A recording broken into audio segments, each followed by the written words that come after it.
जी, अस्सलाम वालेकुम। मैं हूँ Durdana Najam and welcome to my new show. आज हमें जॉइन किया है हरी मोहन साहब ने। अस्सलाम वालेकुम हरी मोहन साहब। नमस्कार, वालेकुम नमस्ते। अस्सलाम, क्या हाल है?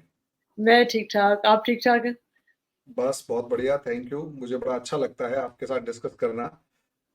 ये भले ही कुछ भी है, एक आइडियाज अच्छे होते हैं आपके पास। इंडिया को क्रिटिसाइज करते हैं उससे मतलब नहीं है, लेकिन आइडियाज अच्छे होते हैं। Yes madam. अच्छा, आपके जो न्यूज़ सबसे ज़्यादा वाइब्रेंट है, पिछले दिनों रही है, वो है मुख्तार अंसारी की डेथ। और हम्म। उसकी डेथ से ज़्यादा जो चीज़ सबसे ज़्यादा डिस्कशन में आ रही है, जिस पर बहुत ज़्यादा तनकीद भी हो रही है, वो है उसका जनाज़ा। हम्म। और इससे पहले एक वाक़या और हुआ था इंडिया में, बदायूं नाम के जगह पे, जहाँ एक मुसलमान बच्चे ने एक हिंदू बच्चे का गला काट दिया था, और फिर वो बहुत ही खौफ़नाक एक ज़ाहिर है वाक़या था। उसके बाद उसका खून पिया था, अपने चेहरे खून भी पर खून दिया था। लगाया था। उस वो बच्चा भी ज़ाहिर है एनकाउंटर में मारा भी गया। उसका भी हम्म। जनाज़ा हुआ था, ज़ाहिर है थोड़ा लोग थे, काफ़ी उसके जनाज़े पर भी थे। तो मेरा जो आपसे क्वेश्चन है कि ये जो क्रिटिसिज़्म आ रहा है, मतलब एक मुख्तार अंसारी हो या वो बच्चा हो, वो क्योंकि दोनों मुसलमान हैं। अ, उनके जनाज़े पे ज़ाहिर है लोगों की सिम्पैथीज़ होती हैं, एक एक अपना कल्चर है, एक अपना रिलिजन है। उसपे इतना इतना शोर मचाने की और इतना ज़्यादा उसको क्रिटिसाइज़ करने की क्या ज़रूरत है? मेरा सबसे पहला सवाल ये है। तभी मैंने आपकी बहुत तारीफ करी थी कि बहुत जो है ना ओपनली जो क्वेश्चंस पूछते हैं वो बड़े अच्छे होते हैं, ताकि हुँ, उनका जवाब देने का भी तो मजा आए। हमें हुँ, इससे प्रॉब्लम नहीं है कि मुख्तार अंसारी के जनाजे में भीड़ ज्यादा थी। हुँ, इससे भी प्रॉब्लम नहीं है कि वो जो साजिद बदायूं वाला था उसके जनाजे में भीड़ थी, या जो मैमन थे, मैमन ब्रदर्स थे, जिनमें से एक के जनाजे के अंदर भीड़ ज्यादा थी, या फिर ऐसे बहुत सारे क्रिमिनल्स हैं जो कि ओपनली क्रिमिनल हैं, हुँ, जिनके ऊपर आरोप लगते हैं या एलिगेशंस हैं कि उन्होंने रेप किए हैं, मर्डर्स किए हैं, घर जलाए हैं, सब कुछ है, लेकिन फिर भी उनके जनाजे पे देखिए हुँ, ऑब्जेक्शन तब नहीं होती। तब होती है जब एपीजे अब्दुल कलाम के जनाजे पर 100 बंदे भी नहीं होते जो कि हमारे राष्ट्रपति थे। हुँ, प्रॉब्लम तब ज्यादा होती। देखिए प्रॉब्लम माइंडसेट की है। हमारे को इससे मतलब नहीं है कि आप किसके जनाजे पे जा रहे हैं। इंडिया एक फ्री कंट्री है और हुँ, उसके अंदर ऐसा कोई प्रॉब्लम नहीं होती। हुँ, लेकिन कंपैरेटिव जब स्टडी की जाती है तो पता लगता है कि क्या नाम है, जो औरंगजेब नाम का बंदा है, जो जम्मू कश्मीर के अंदर मारा जाता है, जो इंडियन फोर्सेस का बहुत ब्रेव सोल्जर था, उसके जनाजे में 100 बंदा नहीं। हुँ, लेकिन वहीं बुरहान वानी जैसा एक टेररिस्ट मारा जाता है, जो कि लड़कों को भड़का रहा है कि भाई आप आओ और आके लड़ते हैं, हुँ, कश्मीरी यूथ को मिसगाइड कर रहा है, उसके हुँ, जनाजे में लाखों बंदे हैं।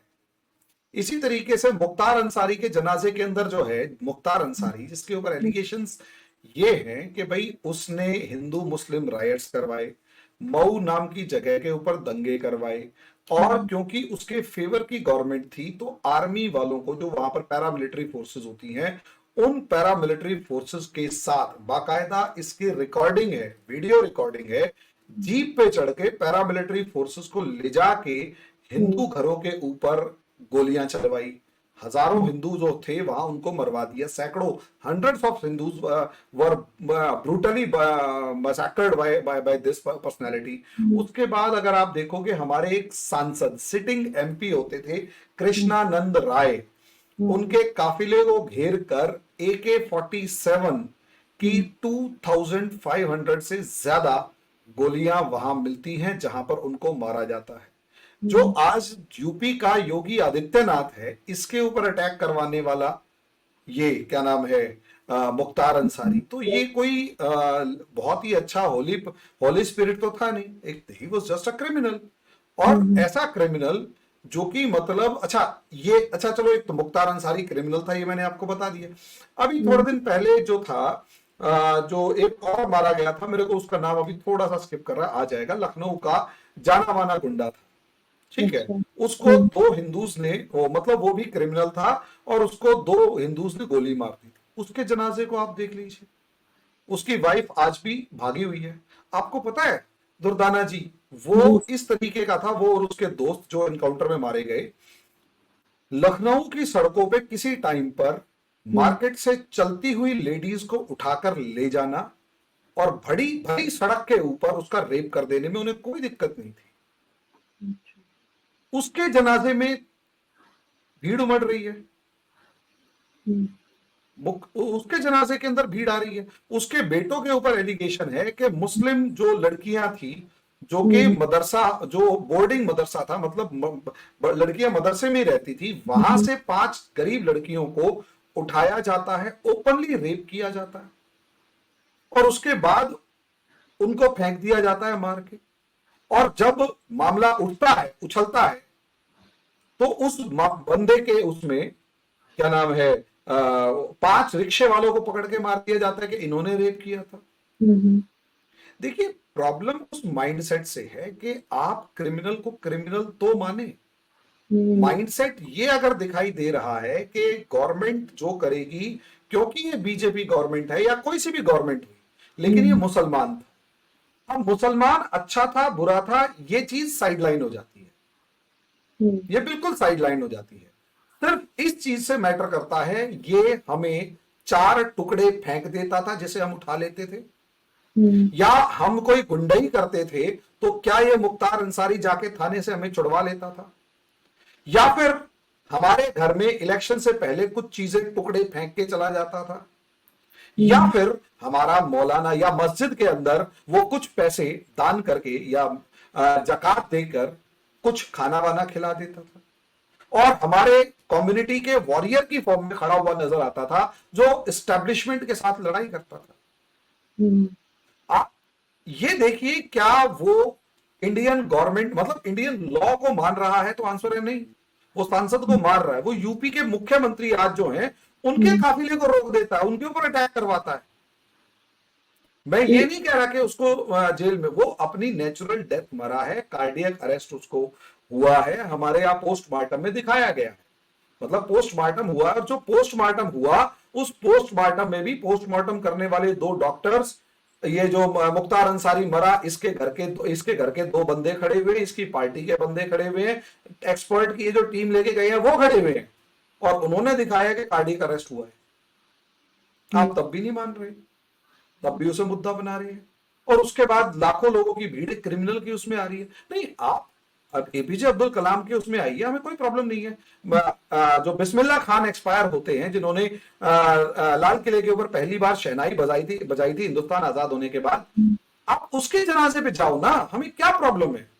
हम्म, उनके जनाजे पे 100 बंदे ढूंढे नहीं मिलते, उसके हम्म, बाद इन जैसे क्रिमिनल्स के जनाजे के ऊपर लाखों की भीड़ अगर दिखाई देती है, तो आप हमारी जगह होंगे तो क्या सोचेंगे, ये बताइए।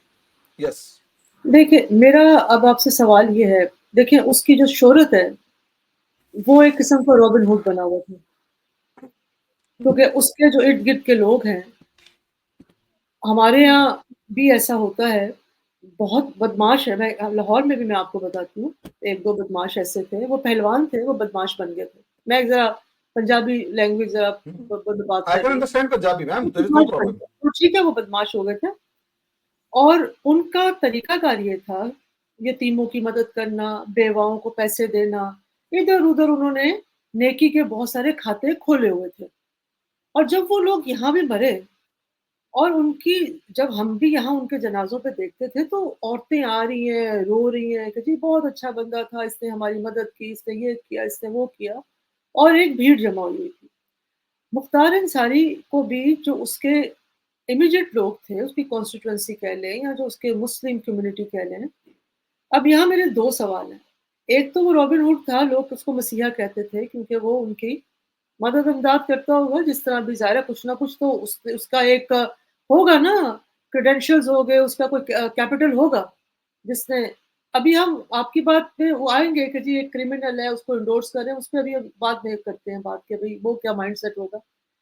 दूसरा जो मैं इसके साथ पैरेलल आपसे सवाल करना चाह रही हूँ, एक तो ये है कि हो सक कि भई इंडिया में कुछ मैंने भी एदाद-ओ-शुमार कुछ पिछले दिनों देखे थे, जो मुसलमान कम्युनिटी है, जितना भी मुसलमान लोग हैं, कम्युनिटी कह लें, मुसलमानों की जितनी भी आपके यहाँ है, वो तालीम में भी पीछे हैं, उनको अच्छी जॉब अपॉर्च्युनिटीज़ में भी पीछे हैं। उनके लिविंग स्टैंडर्ड में भी वो हिंदुओं से पीछे हैं। तो ये जब चीज़ें सारी होती हैं, तो उसके साथ एक ऐसा शख्स जो है, जो उनको बीफ अप करता है, उनको ऊपर लेके जाता है, उनको उनके ऊपर खर्च करता है। तो आप नहीं समझते कि ये एक ये हेट और लव वाला जो एक रिलेशनशिप बना हुआ है, ये इसकी वजह से है क्योंकि मुसलमानों को मौके नहीं मिलते वहाँ, और उनके लिए जो भी काम करता है वो उसको अपना हीरो बना लेते हैं।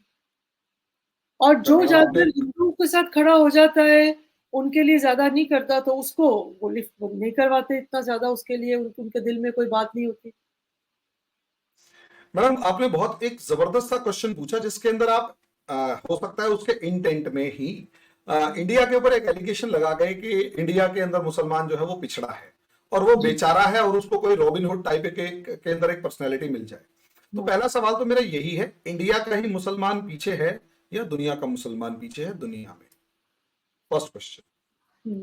तो आंसर है मेरे हिसाब से पाकिस्तान का मुसलमान से तो ज्यादा अच्छी कंडीशन इंडिया के मुस्लिम की होगी, हुँ। एजुकेशन से लेकर सब चीजों के मामले में। चलो होनी ठीक भी है, हम चाहिए। मानते हैं कि Pakistani Muslims are quite educated, लेकिन क्या हम मान के चले कि तालिबान के मामले में, हुँ, उससे आगे अगर हम सीरिया इराक की बात कर लें, उससे आगे हम अरब कंट्रीज की बात कर लें, उसके बाद चलो ये तो फिर भी चलो अरब कंट्रीज में तो मुझे ऐसा लगता है फिर भी एक जो टिपिकल अरब्स हैं वो बहुत पढ़े लिखे हैं, काफी हुँ, ज्यादा एजुकेटेड। मैं जो अभी फिलहाल नोटिस कर रहा हूं दे आर क्वाइट एजुकेटेड और हुँ, अब कम से कम अपनी कंट्री के बारे में सोच रही हैं। हुँ, लेकिन मैडम यूरोप के अंदर अगर आप देखें तो यूरोप में आज के दिन जो तांडव हो रखा है वो हुँ, किसी हिंदू ने तो नहीं किया। वहां पर भी हुँ, मुस्लिम्स की कंपैरेटिवली यही आदत है जो कि इंडिया के अंदर जो वही हालत है वहां पर भी जो इंडिया के अंदर है। अमेरिका के अंदर भी वही हालत है मुस्लिम्स की जो इंडिया के अंदर है।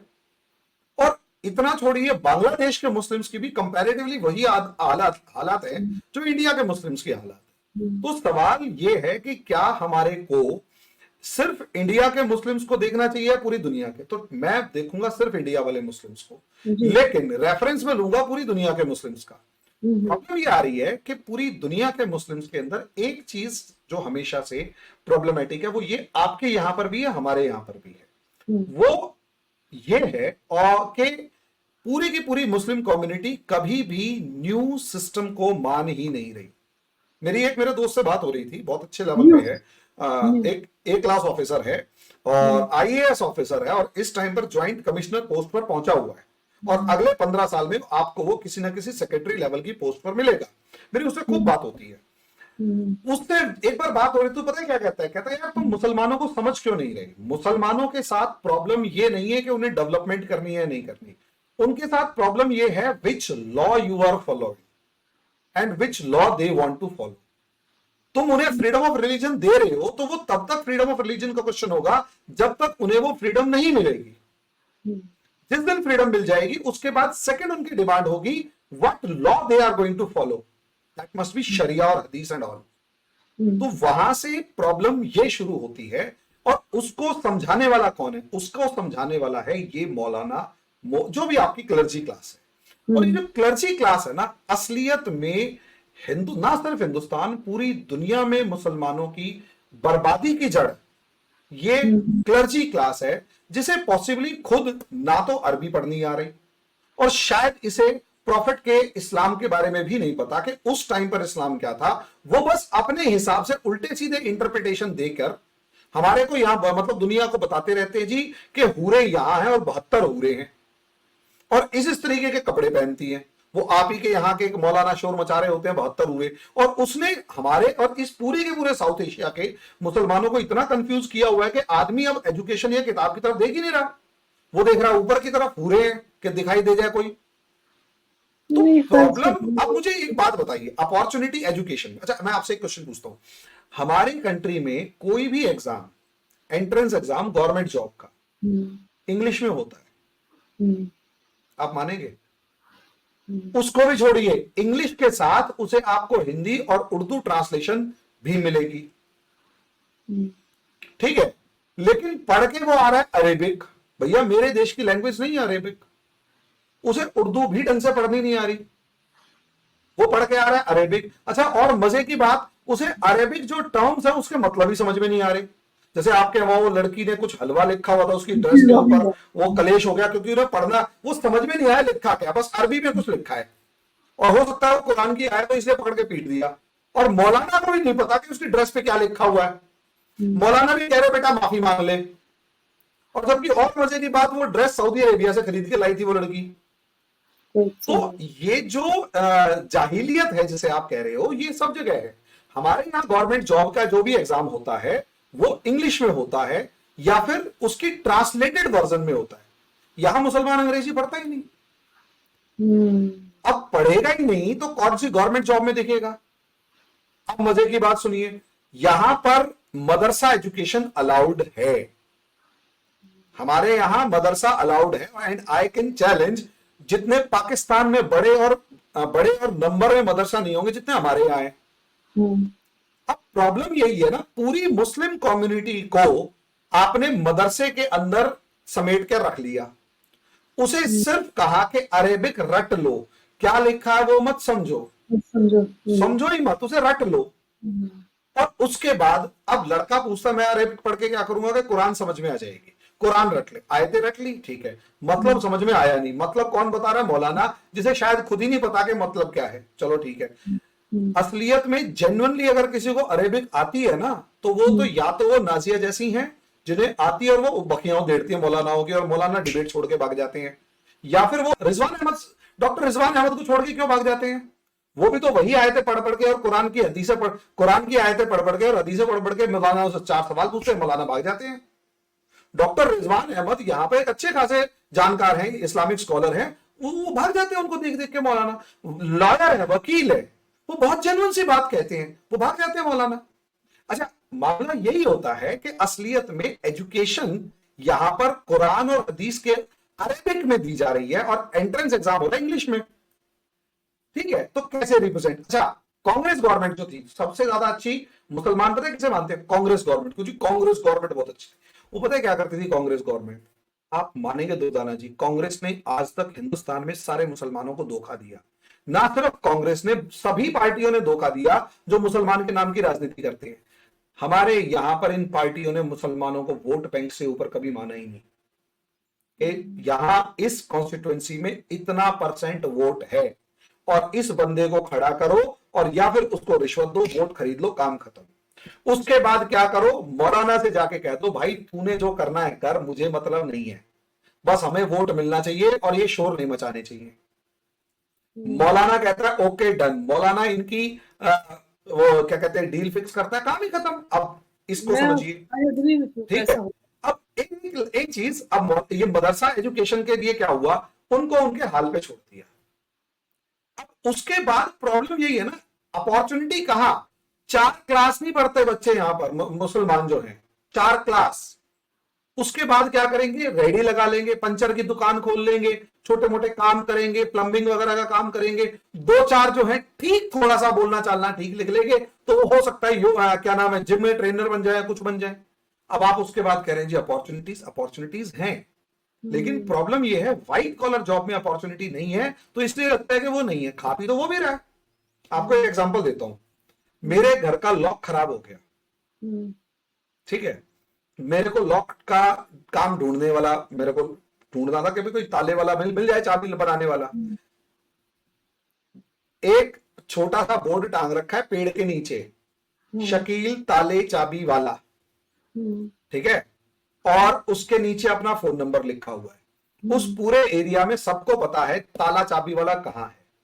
मेरे एरिया में मैं 5 साल से उसको देख रहा हूं, आज तक दिखाई नहीं दिया। फोन पे बात करता है, मैंने फोन किया, मैंने कहा शकील भाई ताला खराब हो गया, कहता साहब आपके घर आने का 1500 रुपए मिनिमम है, 1500 रुपए आने के चार्ज हैं, इससे ऊपर का ताला हो तो मैं आऊंगा, वरना नहीं आऊंगा, क्योंकि छोटा मोटा ताला है, तोड़ दो, मेरे पास टाइम नहीं है। अच्छा, आई गॉट शॉक्ड।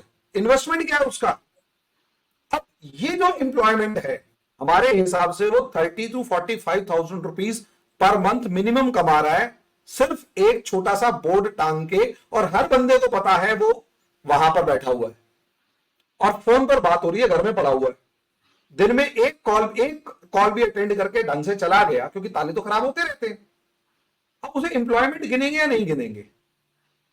ये नहीं बिल्कुल। लेकिन लेकिन क्या है, और ऐसे मैंने कम से कम अपने पूरे इलाके में कम से कम 6-7 किलोमीटर के एरिया में मैंने ढूंढे, 8-9 ताले वाले ऐसे हैं जिनका काम ही है, एक भी अपनी जगह पे नहीं मिला, एक भी नहीं। अच्छा, आपको पता है हमारे यहाँ जो हेयर कटिंग करने वाले, मतलब वो बार्बर्स वगैरह हैं, सारे मुस्लिम मिलेंगे आपको, एक भी हिंदू नहीं मिलेगा, एक भी हिंदू नहीं मिलेगा। अब वो रोजगार या एम्प्लॉयमेंट में उसे काउंट करेंगे नहीं करेंगे मैडम? करेंगे बिल्कुल। हमारे यहाँ सब्जियां बेचने वाले, फ्रूट्स बेचने वाले सारे मुस्लिम्स मिलेंगे, उसे काउंट करेंगे नहीं करेंगे? प्रॉब्लम यह है कि एक जब है ना हम डाटा देखते हैं तो डाटा में एम्प्लॉयमेंट हमेशा व्हाइट कॉलर जॉब्स का निकलता है जिसमें उनका रिप्रेजेंटेशन नहीं है। नहीं, उसके पीछे का रीजन ये है क्योंकि उनको एजुकेशन जिस लेवल की मिली, पहली बात तो वो एजुकेशन वहां उनके खुद के रिलीजन के काम की नहीं है। अच्छा, मुझे आपसे जो सवाल पूछना चाह रही हूँ, ऐसा क्या वजह है कि मेरी ऑब्जर्वेशन है कि वो तमाम मुसलमान, उनकी बड़ी आवभगत भी होती है, उनको कोई ना कोई अच्छी प्रेस्टिजियस जगह भी मिल जाती है। वो मुसलमान नहीं रहते, वो एक्स मुस्लिम बन जाएँ, इस्लाम की जैसे एक दफ़ा आपने इस्लाम को बुरा भला कहें, उसकी देखिए एक आयत है ना, उसको आप 100 तरह इंटरप्रेट कर सकते हैं। मैं आपके साथ बैठूँ अभी ना, कुरान को खोलती हूँ और मैं आपको ऐसी-ऐसी इंटरप्रिटेशन बताऊँगी कि आप भी हैरान रह जाएँगे। इंटरप्रिटेशन जितनी मर्ज़ी उसकी कर लें, ठीक है? वो तो कोई, लेकिन ऐसी क्या वजह है कि वो जितने हम मुसलमानों को देखते हैं वहाँ, जो तरक्की याफ़्ता, जैसे आप बॉलीवुड में देख लें, आप नाज़िया की बात ले लें, आप एक और 2-3 लोग हैं जिनको हम मीडिया में देखते हैं, अंबर ज़ैदी है, इस तरह और 2-3 लोग हैं। ये याना मलिक या याना मीर है, आपकी एक एंकर है। मैं नाम इसलिए ले रही हूँ, मैं जब उनकी ट्वीट्स देखती हूँ, तो उनकी ट्वीट्स के अंदर भी मुझे एक हिंदू झलकता हुआ नज़र आता है, मुसलमान नज़र नहीं आता मुझे। वो उनकी तो कंपल्शन है कि वो एक हिंदू, जो हिंदुइज़्म, एक हिंदू रिलिजन या माइथोलॉजी जिसको भी कह लें, वो उसको इस तरह सपोर्ट कर रहे होते हैं कि उनका अपना मज़हब तो कहीं दूर चला गया हुआ है और अपने मज़हब की तो वो धज्जियाँ उड़ा रहे होते हैं बैठ के। ये क्या मैडम मैं आपसे कंपल्शन है, ये क्या कंपल्शन है कि जिसने वहाँ स्टैंड बड़ा और आदमी बनना है। अब आप शाहरुख खान को देख लें, आमिर खान को देख लें, सलमान खान को देख लें, इनको आप मतलब अगर आप एक स्टैंडर्ड होता है ना, किसी भी एक हिंदू होने का भी एक स्टैंडर्ड है, एक क्रिश्चियन होने का स्टैंडर्ड है, एक ज्यू होने का स्टैंडर्ड है, इस तरह मुसलमान होने का स्टैंडर्ड है। आप नहीं कह सकते, ये बड़ा आसान होता है जी, इंक्लूसिविटी। अच्छा, हमारे लिए एक बात होती है कि जी आप होली ना मनाएँ, क्योंकि होली मनाना है तो वो अच्छी बात है, बिल्कुल अच्छी बात है, होली मनाएँ। मुझे एक बात बताएँ, क्या कोई हिंदू ईद मनाएगा? हमारे यहाँ तो न हर त्योहार नमाज़ से शुरू होता है। जो मर्ज़ी हो जाए, हर त्योहार नमाज़ से शुरू होता है। अब इंक्लूसिविटी का तो तकाज़ा ये है ना कि एक हिंदू जो है वो भी ईद मनाए और फिर नमाज़ पढ़ ले। क्या होगा ये? नहीं हो सकता। ये नहीं हो सकता। फिर मैं क्यों रंग लगाऊँ? हर मज़हब का एक अपना मिज़ाज है। हर त्योहार का अपना मिज़ाज है। उसको मानें, उसकी इज़्ज़त करें, उसको एहतराम करें, उसको एक्सेप्ट भी करें। लेकिन क्या वजह है, मेरा सवाल ये है कि जितने हम एस्टेब्लिश्ड मुसलमान देखते हैं, वो बस नाम, उनके नाम मुसलमानों वाले हैं, लेकिन वो बैठकर या तो इस्लाम का तमाशा बना रहे होते हैं और फिर आप देखें उनको, उनकी एक बड़ी पोज़ीशन है। मैडम मेरा आपसे जो क्वेश्चन है ना, आपने बिल्कुल सही चीज पूछी और मैं सच में इसका जवाब देना चाहूंगा, लेकिन मेरा एक छोटा सा क्वेश्चन है। जी। जब पहला टाइम, मतलब सवाल हिंदुस्तान में मुसलमान होना और पाकिस्तान में मुसलमान होने में क्या फर्क है? पाकिस्तान में क्या मुसलमान का आइडिया है मुझे नहीं पता, लेकिन मेरे हिसाब से आपके यहाँ भी बहुत से लोग हुँ। वाजिब उल कत्ल हैं, जो अरे नारे हाँ, लगते हैं। मैं जो देखिए, चीज पूछ रहा हूँ, एक सेकंड, हाँ जी, बिल्कुल ठीक है। मैं ठीक, अभी, वो कुछ वाजिबुल कत्ल हैं, उनको कोई कहता है मैं मुसलमान मानता हूं नहीं मानता, पॉपुलेशन किसी के, आपके यहाँ मिठू मियाँ वगैरह जैसे बंदे भी हैं, अभी मैं उस वो पे आ रहा हूँ। गलत कर रहे हैं ना, वो तो कर ही हाँ गलत जी, रहे हैं। वो तो हैं गलत है, मैं वही आपको तो बता रही प्रॉब्लम हूँ। है कि वो मैडम तो वो भी गलत सरासर हैं जो अपने बेईमानी है। आप को सबसे ज्यादा सही बता रहे हैं, वो लोग भी गलत हैं।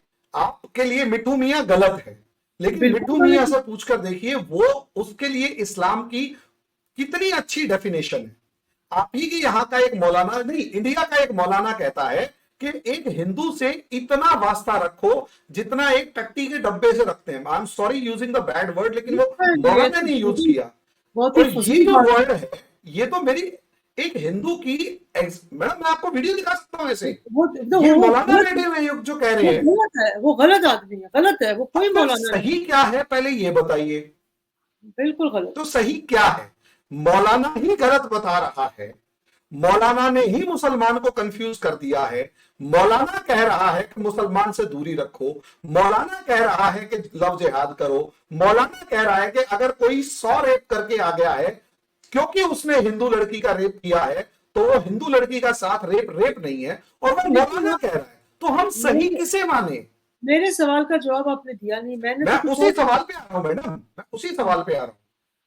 अच्छा, ये चीज के अच्छा, एक चीज आपको पता है, हमारे यहाँ कुछ मंदिरों के इशू हैं कि जिन मंदिरों को तोड़ के मस्जिद बना दी गई जिसमें बाबरी एक ऐसा ढांचा था, ये आप मानते हैं मैडम? ये बाबरी बिल्कुल इस लेवल का था जिस लेवल का आपके यहाँ मक्का मदीना है, हमारे यहाँ राम जन्मभूमि में राम मंदिर वैसा था। बिल्कुल ठीक है, सही हर बात मुसलमान, सिर्फ है। हम यही तो चाहेंगे ना, हम इस हम्म, मुसलमान को, एक मुसलमान मेरी क्लास में बैठा हुआ एक लड़का आके कहता है, मैं वैसी बातचीत कर रहा था, मैंने कहा यार अगर मान लिया 30,000 30,000 जो साइट्स ऐसी हैं जिनको मंदिरों को तोड़ के मस्जिद बनाया गया, देर आर 30,000 साइट्स। ठीक है, नॉर्मली अगर 3 दे भी दें तो क्या प्रॉब्लम है? बिल्कुल सही है। यूपीएससी की क्लास में एक स्टूडेंट पोस्ट ग्रेजुएट अच्छी यूनिवर्सिटी से करके आया हुआ पोस्ट ग्रेजुएट लड़का क्या कहता है कि सर मुसलमानों में बुत परस्ती के लिए जगह कैसे दे दे? हम्म, मैंने कहा इट मींस आपके लिए बुत परस्ती हराम है? कि हाँ हराम है। तो मैंने कहा हिंदुओं के मामले में क्या विचार है बेटा?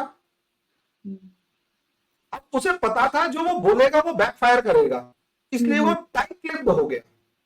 लेकिन आप मुझे सोचिए, ये एक माइंडसेट ये एक माइंडसेट उस आम मुसलमान जो उसके मुख्तार अंसारी के जनाजे में गया हुआ है, उसका अगर मिलेगा, उसने तो मेरी एग्जिस्टेंस को ही खत्म कर दिया ना। कि उसके लिए तो हरिमोहन नाम का बंदा इस दुनिया में एग्जिस्ट करता ही नहीं, वो सिर्फ वेट करेगा कि जिस दिन मौका मिलेगा हरिमोहन को किसी दिन हनीफ बना देगा और उसे पूरी फैमिली को खत्म कर देगा, तो बात है, वरना नहीं। नहीं, अब मेरे आप साहब, कहेंगे this is not Islam, madam sorry, आपने मेरे आप सवाल का कहेंगे जवाब दिस नहीं इज दिया। नॉट इस्लाम, लेकिन हमारे यहाँ बिल्कुल नहीं ये दिया। देखा गया है।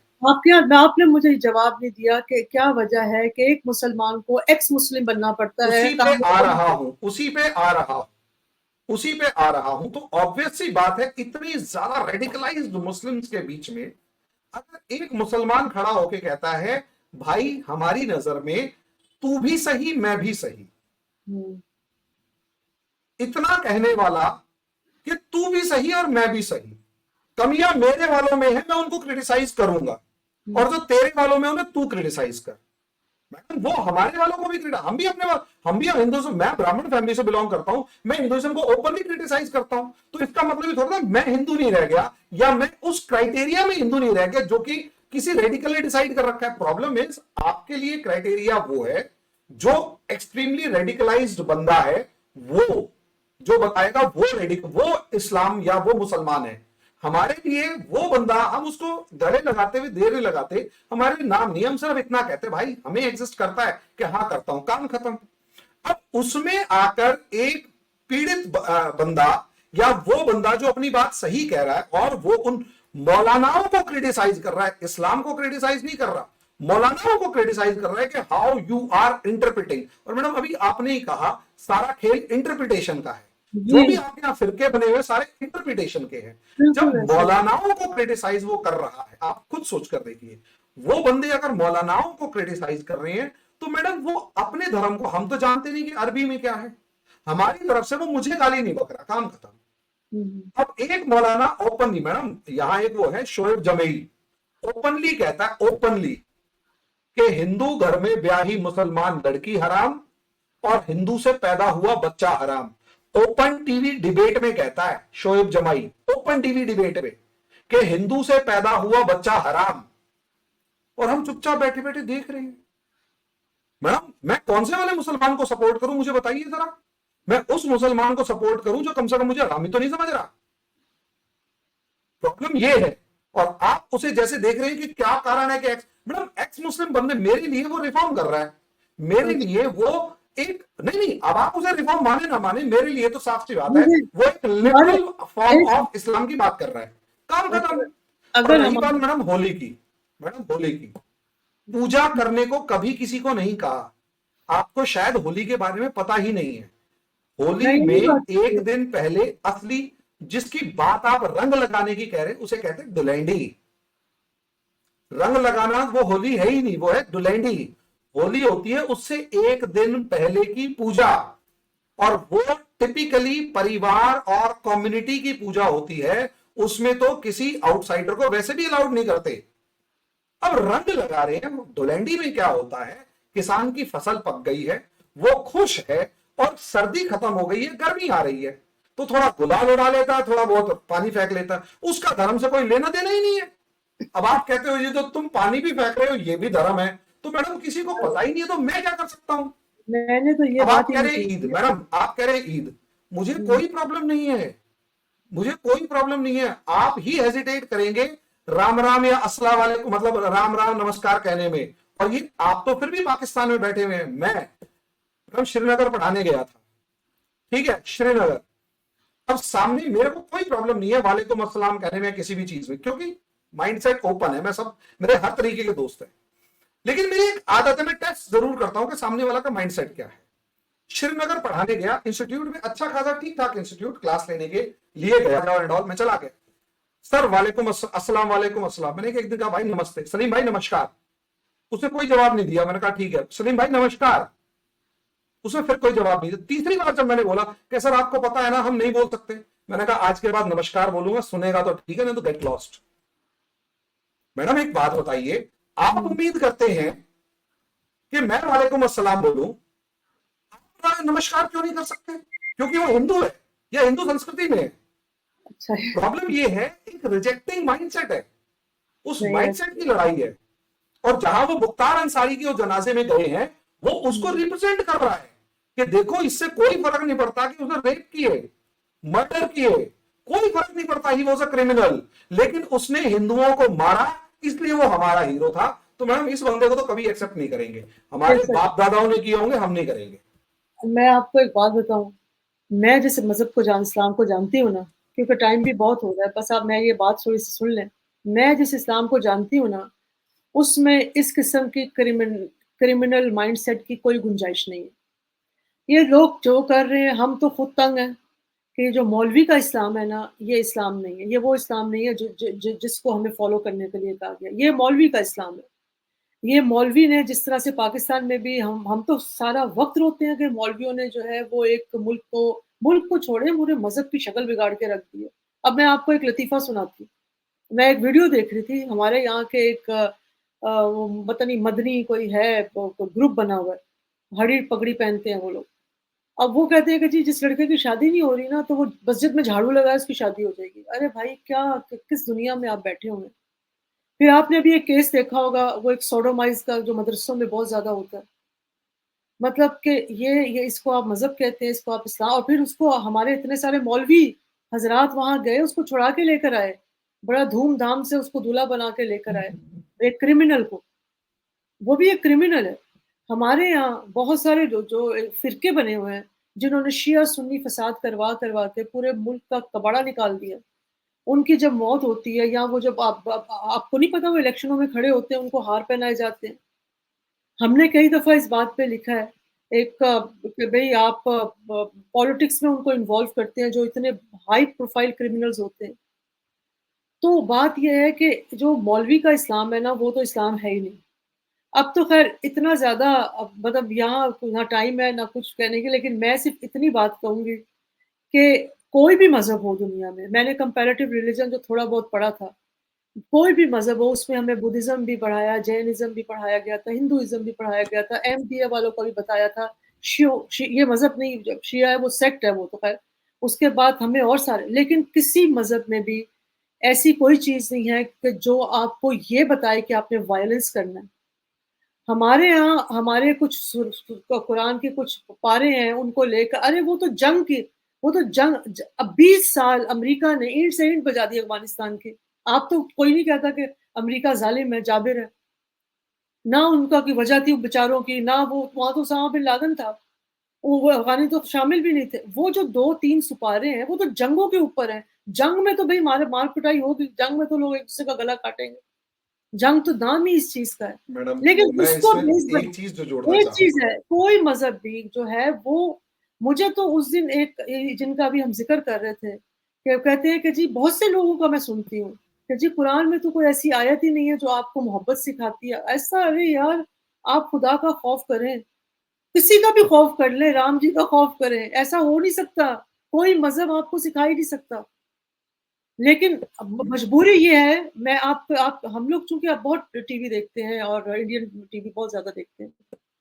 एक चीज़ दिखाते हैं जब आप लोग पता नहीं वो कौन-सा त्योहार होता है, जिसमें आप लोग रावण को खत्म करते हैं, उसको मारते हैं, पुतला उसको आग जलाते हैं। लगाते हैं, उसका पुतला जलाते हैं। दशहरा। तो वो बुराई खत्म करते हैं ना, बुराई का खात्मा होता है। ये जितने भी आप महाभारत देख लें, अगर आप इवन कोई भी आप मज़हब किसी का भी देख लें, अच्छाई और बुराई की लड़ाई आपको हर जगह मिलेगी और नहीं जब मैडम, बुराई मैं को इसमें खत्म करना मैं होता है, थोड़ा तो सा डिसएग्री करूंगा लास्ट। फोर्स एक से खत्म मिनट, करना होता है।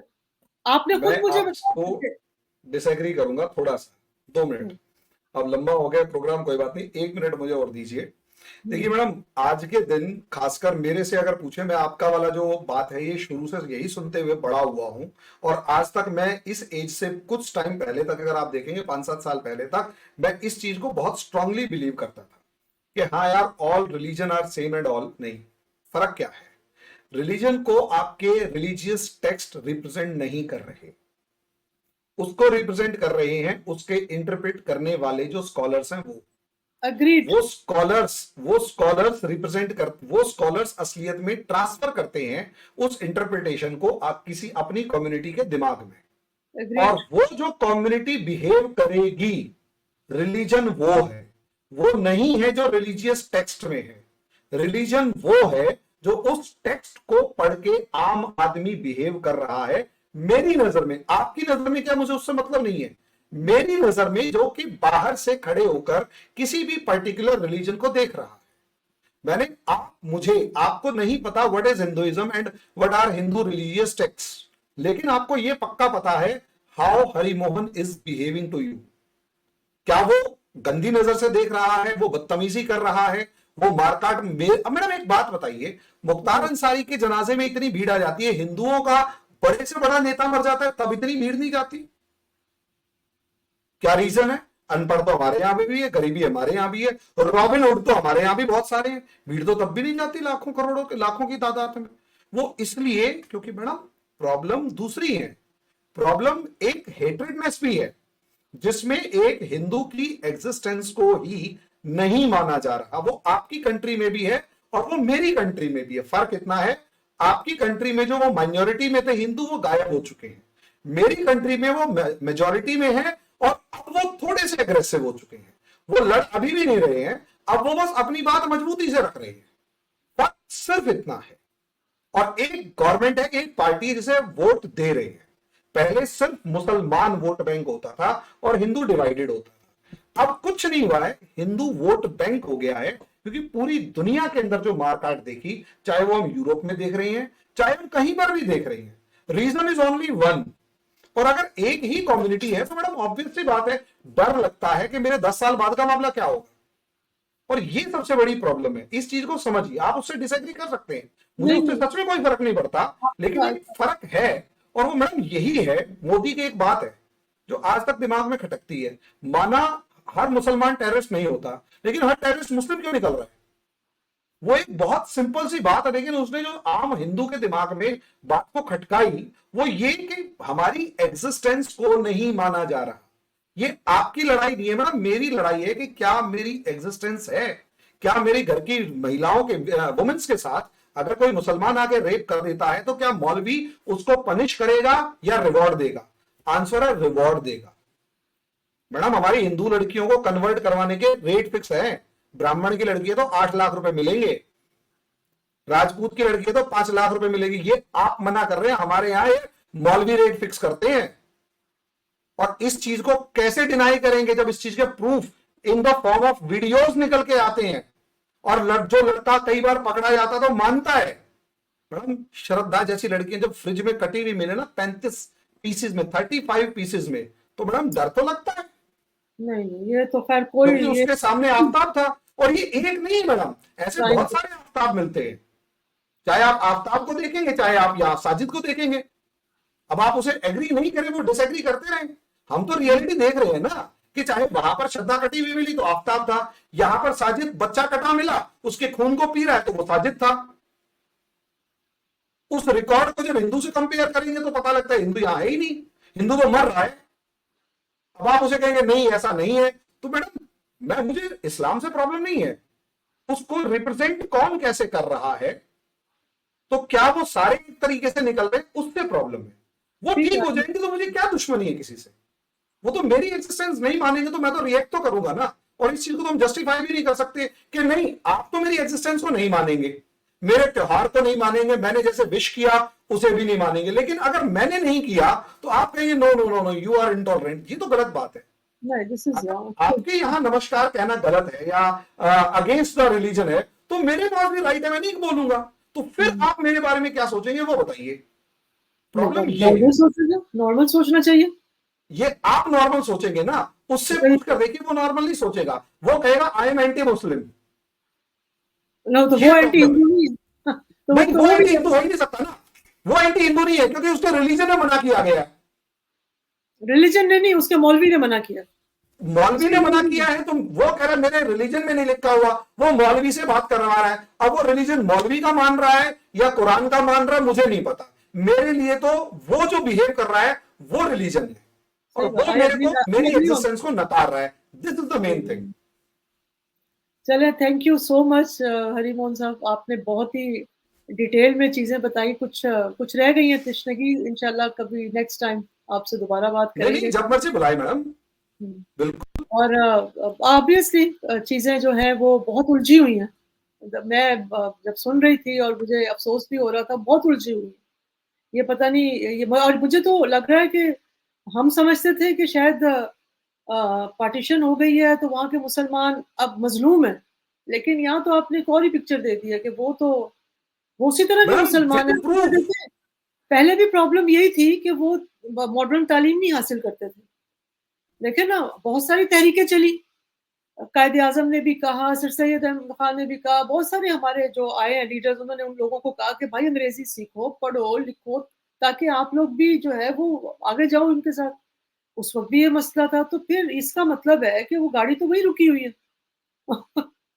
वही रुकी हुई तब तक रहेगी। और इस गवर्नमेंट से पता है क्या नफरत है, ये गवर्नमेंट कह रही है पैसे भी देंगे, सब कुछ देंगे। पहली बात मदरसे का रजिस्ट्रेशन करवाओ, दूसरी बात सिर्फ ये तो एक पीरियड लगेगा आपका अरबी का और कुरान का, बाकी पीरियड आपके इंग्लिश मैथ साइंस ये पढ़ना है। और मौलवी इस चीज का अपोज कर रहे हैं कि तुम्हें पढ़ा क्यों रहे हो, ये तो एंटी इस्लाम है, ये दुश्मन है, ये मुसलमानों के दुश्मन है। मौलवी मैडम इस चीज का अपोज कर रहे हैं कि हम धरती को चपटी पढ़ाएंगे। ये इस चीज का अपोज इंडिया में किया, मदरसों को बंद कर दिया। मौलवी जो है ना, जिस मौलवी ने ये कहा, जो मौलवी ये बात कर रहा है वो सबसे बड़ा दुश्मन है उस अपनी कम्युनिटी का भी, अपने मजहब का भी। और मैडम जो मौलवी कहे कि हिंदू हराम है तो वो भी गलत है, 200% गलत है। तो यही तो प्रॉब्लम चल रही है, 200% गलत है। जो हिंदू को कह रहे हैं ना कि ये हिंदू गलत है, वो 200 मैं कहूंगी 500% गलत है। यही प्रॉब्लम चल रही है जो आप वहां बैठे हुए नहीं समझ पा रहे कि हम यहाँ किस दर्द में हैं, कि हमारी और हमें मतलब दो चीजें दो अलग पार्ट्स में डिवाइड दिखाई देती हैं। एक तरफ अगर ज्यादा स्ट्रिक्ट हो जाते हैं तो पता लगा कंट्री डूब रही है, because we can move towards a civil war. और अगर नहीं करते हैं तो हम वैसे डूब जाते हैं क्योंकि अगली जनरेशन खत्म हो जाएंगी। अब बताओ क्या करेंगे, ये चीज है। क्या हम डिस्कशन करते रहेंगे। थैंक यू सो मच, आपका बहुत बहुत शुक्रिया। अस्सलाम वालेकुम, bye bye. Thank you. Thank you. वालेकुम सलाम, थैंक यू, नमस्कार। नमस्कार।